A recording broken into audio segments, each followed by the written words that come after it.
Sekarang warga desa kita tahu kalau bosmu mampu, kamu dipandang baik oleh bosmu, masa depanmu cemerlang. Oh ya, yang datang ke rumah kami untuk kencan buta, sangat banyak. Bahkan putri kepala desa yang sebelumnya tidak menyukaimu, tiba-tiba memberikan kita 2 teh, kata paman dan bibi itu namanya kencan buta. Wang, berbicaralah sedikit pada anakmu. Wang, aku tidak punya waktu untuk memperhatikan anak itu, tidak melihat aku sedang minum dengan kepala desa. Anak itu menjadi seperti ini, semua berkat aku yang membimbingnya, mari, kepala desa. Pipi Sunho memerah, merasa bangga dengan kesuksesannya, sangat bangga, hal apa ini hanya hal kecil. Ibu aku memberitahu kepadamu, bosku luar biasa, tidak hanya tim pembongkaran, bahkan wali kota juga tunduk padanya. Tidak sia-sia anakmu kuliah selama bertahun-tahun, masuk akal juga jika dihargai oleh bos. Ibu Sunho berkata, kamu tidak boleh sombong, harus terus berusaha mencapai kesuksesan, jangan sampai mengecewakan bosmu. Status keluarga kita bisa naik atau tidak, semua tergantung bosmu. Sudahlah, sampai sini dulu, rumah kita didatangi paman. Hais, ini namanya orang miskin berbicara tidak ada yang menghiraukan, orang kaya tinggal di pendalaman juga akan kedatangan saudara jauh. Setelah mengakhiri panggilan, Sunho menggelengkan kepala dan pergi. Fajar sibuk berteriak, Sunho, apa yang kamu lakukan? Sunho berkata, kerja, kerja, segera kerja. Teman-teman satu produksi, pergi bersamaku. Orang-orang belum bergerak, semakin banyak telepon karyawan yang berdering. Keluarga mereka yang menelepon. Anggota keluarga mereka juga menerima sertifikat penghargaan dan bonus tunai mulai dari 2 juta rupiah sampai 20 juta rupiah. Jangan berpikir sertifikat penghargaan tidak berharga, tapi ini menandakan pengakuan dari perusahaan, ini adalah modal mereka untuk membual di depan saudara dan teman, sangat memuaskan kesombongan. Ini adalah harga diri, yang tidak dapat dibeli. Setelah mengakhiri telepon, semua karyawan penuh semangat. Kerja, kerja, segera kerja. Bos, soal gaji tidak buru-buru, kamu pelan-pelan menyelesaikannya. Asih, sudah janji siang makan pangsit, kamu tidak boleh ingkar janji ya, hahaha. Bos Valkyrie, istri bos, keduanya benar-benar sangat cocok. Semua karyawan tertawa sambil memasuki ruang produksi, dan benar-benar mulai bekerja. Katie menjadi merah, malu seperti bunga yang kuncup. Semua karyawan malah menganggap dia adalah istri bos. Dia diam-diam melirik Reka, penuh dengan kerinduan, seandainya aku benar-benar istri bos. Reka berkata, Katie, ini aku membayar 47.600.000 rupiah dari uangku sendiri untuk bonus karyawan. Jangan lupa mengembalikan uangnya pada mereka. Katie diam. Krisis pemogokan yang hampir membuat perusahaan bangkrut, jadi Tuan Valkyrie mengeluarkan 40 juta rupiah untuk menyelesaikannya. Tuan Valkyrie sangat hebat. Ada lagi, dia memiliki hampir puluhan miliar, dan masih peduli dengan 40 juta rupiah. Dia tidak tahu, gaji Reka sekarang tidak sampai 16 juta setiap bulan, menggunakan uang istri. Katie berkata dengan hati-hati, baik, mengerti bos. Oh, ya bos, memberikan begitu banyak sertifikat penghargaan kepada karyawan dalam waktu singkat, pasti menggunakan banyak sumber daya manusia. Tapi aku tidak melihat Anda menugaskan farmasi Lupin. Reka tersenyum, semua ini dibantu oleh temanku. Sekarang ini, Reka paling tidak kekurangan sumber daya manusia. Mengesampingkan bawahan militer, tapi bawahan Tiran dan Abeno saja tidak habis digunakan. Tentu, yang mengirimkan sertifikat penghargaan, bukan Tiran dan Abeno, lagi pula keduanya sedang sibuk di kota Midgar Asset Underground. Tamara yang bertanggung jawab. Tiba-tiba, sebuah sedan merah kecil berhenti di samping Reka. Tamara turun dari mobil. Dia tampak lelah dan lesu, tugas ini benar-benar sangat menguras tenaga. Dia meminta imbalan dan berkata, bos. Reka berkata, panggil ketua. Tamara, ketua, tugas kali ini apakah aku mengerjakannya dengan baik? Reka menganggukkan kepala, iya, lumayan, aku akan memberikan beberapa penghargaan untukmu. Saat ini Tamara melihat Katie, matanya bersinar, air liurnya hampir mengalir. Sejak terakhir kali dia bertemu Katie di Tomota Group, dia memandangnya seperti dewi, terangsang. Dia mengulurkan tangan dengan sopan, berkata, Nona Katie, kali ini krisis pemogokan perusahaan, aku melakukan yang terbaik. Kamu tidak berencana bilang sesuatu. Katie mengulurkan tangan dengan sopan, berjabat tangan dengan Tamara, terima kasih banyak Nona Tamara. Begini saja, malam ini aku mengundangmu dan Tuan Valkyrie untuk makan malam. Baik, baik, hati Tamara senang. Setelah berjabat tangan, Katie menarik kembali tangannya, dan merasa Tamara menjabat tangannya dengan ketat. Reka berkata, ehem. Tamara ini benar-benar luar biasa, dan dia selalu ingin mengambil keuntungan wanita. Dia menarik Tamara dan berkata, Tamara, aku memberimu tugas lagi, bawa orang-orang ini ke kantor polisi. Mereka masuk ke kantor tanpa izin, mengganggu bahkan ingin memukuli orang, mereka harus dihukum secara hukum. Dia menunjuk Goten dan lainnya. Muka Tamara dengan tidak senang, ketua, kelewatan ya. Jadikan aku pengawal, pemukul, pelarian, aku tidak mengatakan apa-apa. Tapi sekarang kamu ingin jadikan aku sebagai satpam. Maaf, aku sibuk, tidak ada waktu. Reka berkata, tidak menerima. Tidak masalah. Katie, malam ini tidak perlu mengundang dia makan, dia sangat sibuk. Tamara, sudahlah, kamu hebat, sekarang aku membawa mereka ke kantor polisi.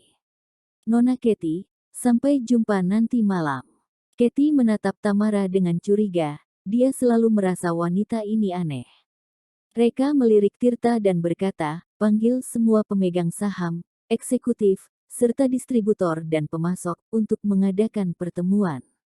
Saat ini muka Tirta menjadi seluk-beluk. Dia berusaha keras untuk mengorganisir pemogokan pekerja, tetapi dia memecahkannya dengan 40 juta rupiah. Bahkan Geton dan beberapa orang lainnya juga tertangkap. Bos baru ini benar-benar bukan orang yang menunggu waktu luang. Tidak heran ayahnya Shanks menderita kerugian besar di tangannya. Namun, tidak masalah. Emangnya kenapa jika dia menyelesaikan krisis pemogokan? Tanpa pemasok untuk memasok, tidak ada distributor yang mengambil barang, perusahaan ini juga tidak dapat beroperasi. Dia melirik dealer dan pemasok, pergilah, ikuti saya ke ruang pertemuan. Rombongan pergi ke ruang pertemuan, Reka dan Katie berada di akhir. Katie berbisik, Tuan Valkyrie, Tirta ini bertekad untuk mengeluarkan kita dari perusahaan. Apa yang harus kita lakukan selanjutnya? Reka tersenyum, jangan khawatir, bahkan jika perusahaan itu bangkrut dan dilikuidasi, aku tidak akan membiarkan dia berhasil dalam komplotan ini. Semuanya akan mendengarkanku nanti. Katie mengangguk, baik. Di ruang pertemuan, suasananya membosankan dan tegang, dan semua orang diam. Reka duduk di tempat pertama dan berkata dengan acuh tak acuh, Nak Tirta, tolong sebutkan situasi perusahaan saat ini. Tirta tiba-tiba menjadi marah. Brengsek, kamu memanggilku, Nak Tirta. Aku setidaknya pemegang saham perusahaan, dan memiliki kedudukan yang sama dengan kamu menganggap aku sebagai sekretaris. Namun, dia tahu kebenaran bahwa tidak menahan masalah kecil akan mengakibatkan masalah besar, dan dia masih menahan amarahnya dan membuat laporan. Bisnis perusahaan saat ini dalam resesi, dan Dewan Direksi telah mengalami pertukaran darah besar. Pemasok tidak optimis tentang prospek perusahaan kami dan harus membatalkan kerjasama dan menuntut pembayaran. Barang-barang di tangan dealer tidak dapat dijual, dan persediaannya terlalu banyak. Pengembalian uang diperlukan. Namun, sekarang perusahaan tidak memiliki likuiditas di pembukuan, dan berutang dengan luar negeri dalam jumlah besar. Sekarang aku dapat menerima pengingat utang dari bank setiap hari, dan aku tidak punya uang untuk diberikan kepada mereka. Jika momentum ini berlanjut, itu akan terjadi, tidak lama kemudian perusahaan kami harus runtuh. Reka dengan serius melihat ke pemasok, kamu bertekad untuk memutuskan kerja sama dengan kami. Aku dapat memberi kamu kesempatan sekarang. Jika kamu menyesal sekarang, aku mengizinkan kamu untuk terus bekerja sama dengan kami. Hemford. Banyak orang di tempat kejadian tidak bisa menahan tawa. Perwakilan pemasok Ricky mencibir, Bos Jojo, kamu takut kamu tidak menempatkan diri kamu pada posisi yang tepat. Sekarang bukan kamu yang memberi kami kesempatan, tetapi kami tidak memberi kamu kesempatan. Kami tidak menyediakan apa yang kamu gunakan untuk menghasilkan produk.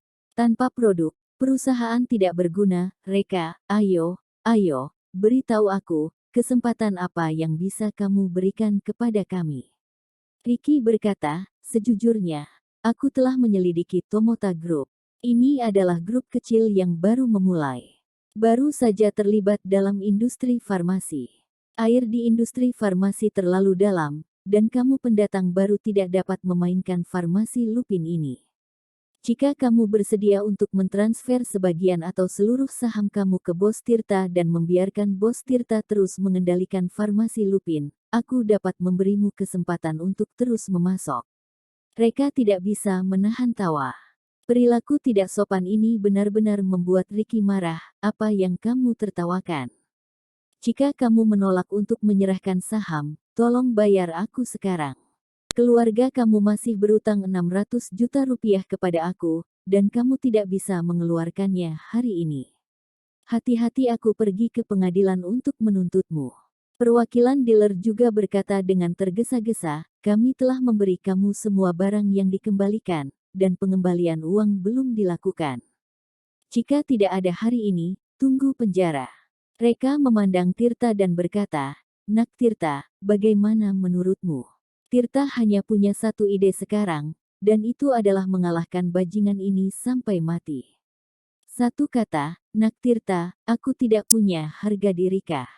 Dia mengambil napas dalam-dalam, menekan amarahnya, dan berkata, bagaimana melakukannya? Semua dari keputusan Bos Valkyrie, aku hanya bisa menganalisis pro dan kontra untukmu. Jika kamu tidak melakukan apa yang mereka katakan, dan aku tidak bisa mendapatkan uang hari ini, maka kamu, sebagai pemegang saham utama perusahaan, harus masuk penjara.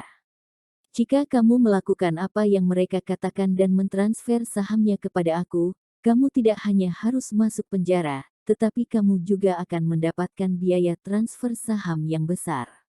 Apakah makan makanan penjara atau mengambil uang, kamu memutuskan sendiri. Reka merasa sedih, dan menghela nafas, Hais, tidak mudah bagi aku untuk mengambil bagian ini. Aku membayar harga yang sangat mahal, tetapi aku tidak mau mentransfernya begitu saja. Tirta ingin membunuh. Ayo, beritahu aku berapa banyak yang kamu bayar. Sialan kamu mengetahui kelalaian ayahku Shanks dan memaksanya untuk mentransfer saham kepada kamu secara gratis. Reka melanjutkan, selain mentransfer saham, apakah tidak ada cara lain untuk menyelamatkan aku dari penjara? Tirta menjadi tenang dan berkata, ada dua cara. Yang pertama adalah kebangkrutan dan likuidasi. Reka dengan tegas berkata, kalau begitu bangkrut dan likuidasi. Setiap orang, apakah ini bangkrut dan dilikuidasi? Dia tidak punya keberanian, mana mungkin ketika ia bebas dan bekerja di lapangan. Mulut Tirta berkedut parah, Reka bisa dikalahkan oleh kebangkrutan dan likuidasi.